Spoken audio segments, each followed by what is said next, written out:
Hi, I'm Heather from Heather's Tummy Care and the author of Eating for IBS. What are the 10 commandments of eating for IBS? It's a handy little set of tips and tricks that will help you use your diet to keep you stable. Number 1 commandment of eating for IBS is to always eat soluble fiber first.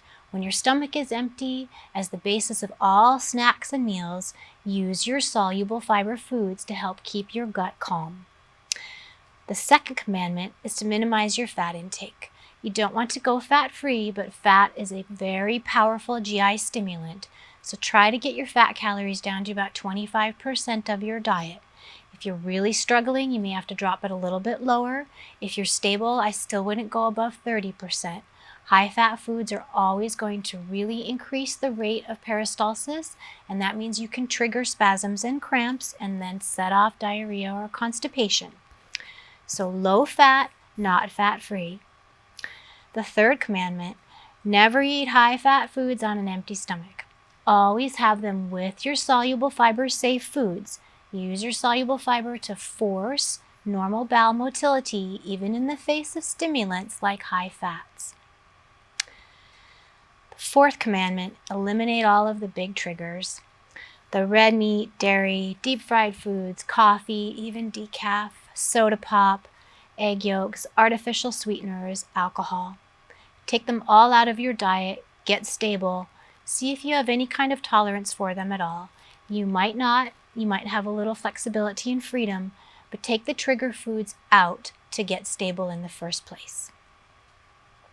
The fifth commandment is never eat insoluble fiber foods on an empty stomach. Never, never, never. Anything like your roughage, your raw green leafy salads, bran, popcorn. All of your healthiest foods are likely high in insoluble fiber, powerful GI stimulant. If you have it on an empty stomach or by itself, it's quite likely to set off IBS symptoms. Always have insoluble fiber foods with a soluble fiber food foundation. In addition, don't eat large quantities of insoluble fiber at one sitting. Spread that out throughout the day and do what you can to break down insoluble fiber before you eat it.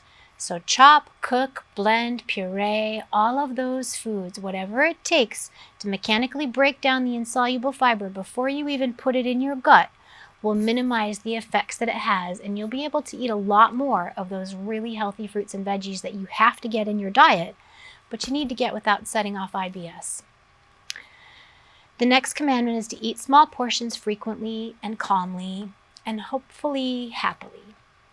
Eating when you're in a rush, eating under stress, eating large quantities all at once are quite likely to set off IBS. Number 7, if you are unsure about eating something, don't eat it. It's not worth the risk. Number 8, food is fun and eating should be a joy. It should be a pleasure in life and not something that you're afraid of or that causes you pain. So please take the time and make the effort to eat safely and eat enjoyably. It's not a part of your life you want to have to sacrifice, and you shouldn't have to, whether you have IBS or not.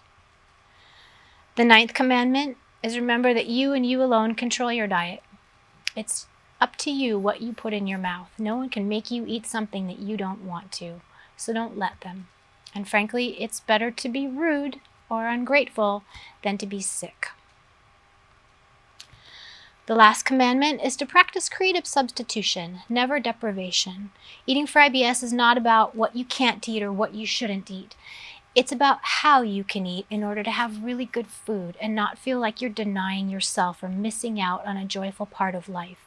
You should be able to have healthy and delicious meals and snacks with your family, with your friends, while cooking at home, at restaurants.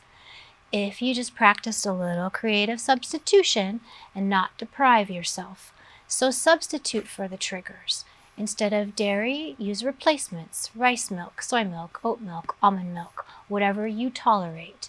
Use 2 egg whites when cooking instead of a whole egg so you can eliminate the egg yolk. Drop your fat when you're baking and use fruit purees to substitute for that to keep things moist.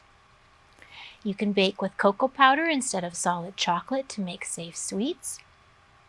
And you can use herbs and spices generously to compensate for the lower fat content in foods.